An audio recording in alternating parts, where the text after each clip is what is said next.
Morning. What an honor to pay tribute to two very special Peddie alumni this morning. I'm sorry that Bob Tucker from the class of '44 couldn't be with us today, but I am mindful of some advice he once gave me after I spoke from this very lectern. Boy, are you a windbag. So with that cautionary note and a special nod to Mr. Tucker, I am delighted to speak about Robert Zenker, class of 1943.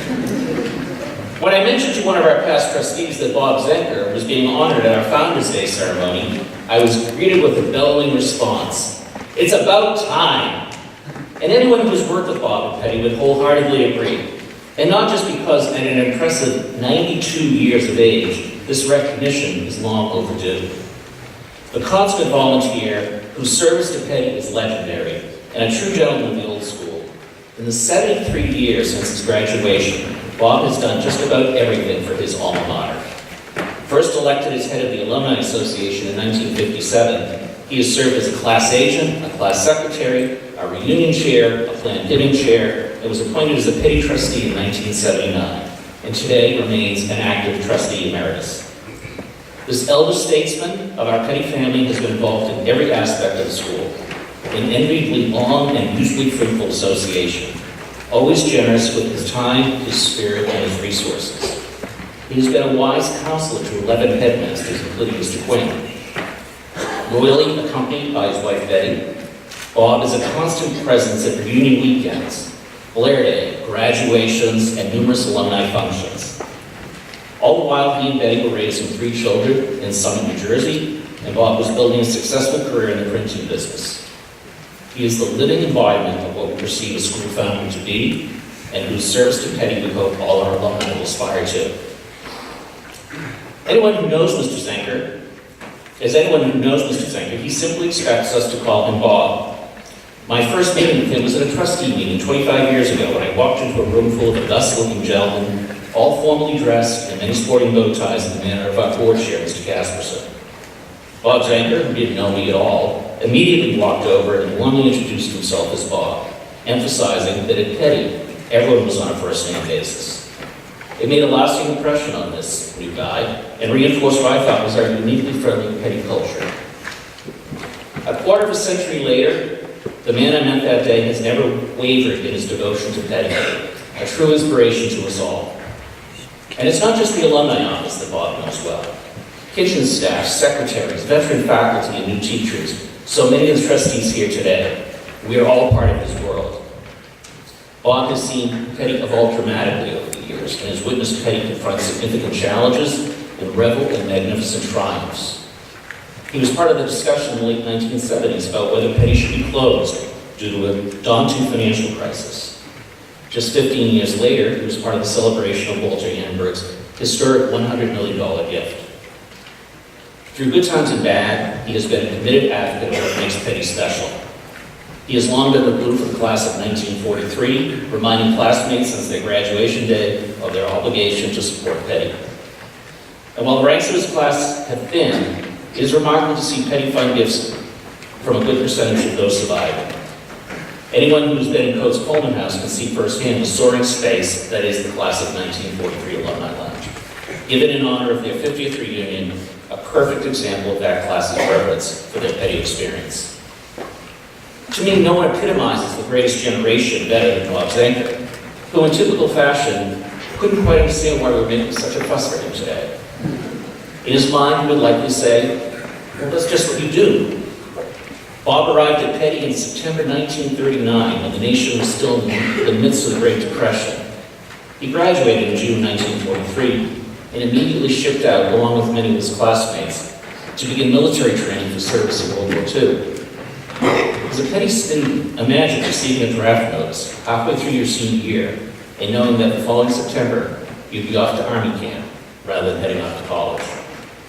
6 of Bob's classmates made the supreme sacrifice and gave their lives in that war.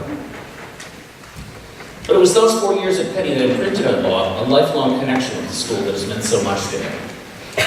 Now, I won't claim he was a stellar student, nor would his record support that. But maybe that's why Bob remembers his time here so fondly. Like you, he forged many deep friendships with faculty, including with Dr. Saunders, the highly respected and beloved headmaster of that era. In fact, Bob and Dr. Saunders exchanged Christmas cards for decades, and Bob served as a pallbearer at his funeral years later. Like you, he was involved with a wide variety of activities and was a three-sport athlete, playing varsity football, wrestling, and baseball senior year. He was a member of the Gold Key, president of the junior class, and vice president of the senior class. He was even an air raid ward in charge of spotting enemy planes from the roof of Edinburgh Hall. In a pre-internet TV era, there were many ways to stay busy. With all that, it's not a surprise that his studies weren't his primary focus. And like some of you, he was caught up in occasional mischief. One winter night, deciding he was not in the mood for study hall, he threw open all the windows on the upper levels of Edinburgh Hall to freeze the rooms out, thereby canceling the study hall that was to be held there. The boys were grateful, but Bob was quickly pinpointed as the culprit and faced the consequences. As a member of the unofficial Alpine Club, he and some friends would find themselves climbing up to the empty fifth floor tower rooms of Old Wilson Hall. And rumor has it some of those pals might have been sneaking cigarettes. Until Headmaster Saunders grew wise to their tricks and crept along the outside roof, surprising them all as he peered in the windows of that.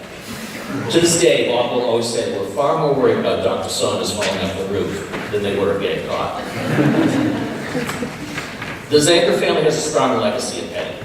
Bob's late brothers were Tom, class of 42, and David, class of 46. We are delighted to have David's wife, Jean, with us today. She also happens to be the sister of Robert Tucker, our other honoree today, whose own son, Bruce, class of 71, is also here. Bob Zenker's son, David, class of 1968, joined us today and drove in from Ohio for the occasion. Next time you're standing on the brick patio in front of the campus center, please note the bronze plaque that marks the area as the Tucker Zenker Plaza, a gift the two families made in 1996 to provide a gathering spot for our students and to honor the many ties the family has with Peddie and with one another. No tribute to Bob Zenker would be complete without acknowledging Peddie, his wife of 71 years. Peddie and Bob actually attended Peddie prom together in 1942. So there was a little stardust in the air that night.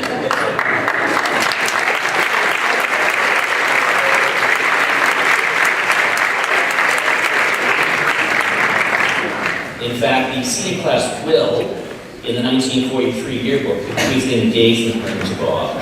Clearly a good call. For those of us who know Bob and Peddie Zenker well, we know they are a package dealer. Peddie has been a great supporter of the school alongside her husband. I seldom have a meeting with her when she isn't peppering me with questions about our kids.